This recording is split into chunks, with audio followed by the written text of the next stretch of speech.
L-erba' filgħodu kien organizzat dialogu flimkien ma' numru ta' NGOs kif ukoll l-attivista Taljana u kantanta ċelebri Annalisa Minetti. Tul dan id-dialogu ċerpersin l-avukat Jason Azzopardi faħħar il-ħidma ta' Ivan Bartolo u nsista dwar il-bżonn li din l-inizjattiva tingħata importanza u titqiet fuq livell nazzjonali bil-għan li dawk il-persuni li jkunu tisofru fis-silenzju ma jibqgħux emarġinati.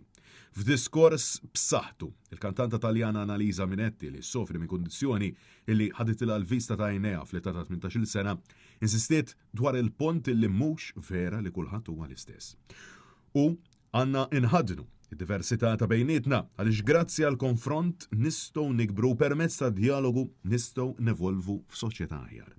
Minetti spjegat li d-diversità mhijiex limitu iżda opportunità u qalet illi fil-waqt illi ħadd ma huwa gwali, id-drittijiet għandhom ikunu l-istess għal kulħadd, id-dritt tal-ħajja u dritt għall-imħabba.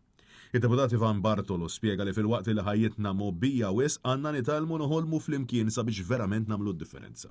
Tul dan id-dialogu tkellmu fost oħrajn il-President ta' Thalidomide Survivors Association Malta, Anatol Baldacchino.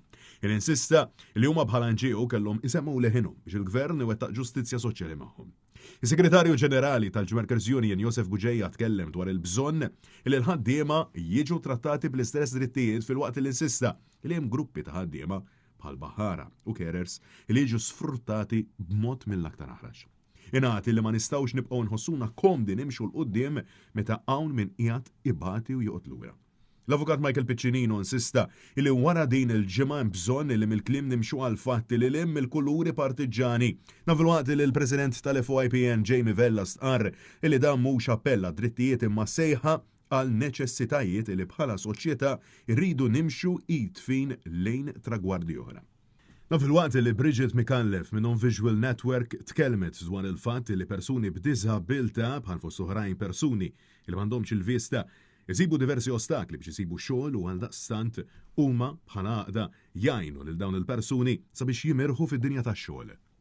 Finalment, ix-Shadow Minister Graziella Galli appellat għal aktar solidarjetà, aktar kuxjenza, aktar urġenza fl-azzjoni min-naħa tal-awtoritajiet. Bilan il-kulħadd ikollu drittijiet jew mħarsa bilan illi ħadd qatt ma jibqa' jitħalla lura.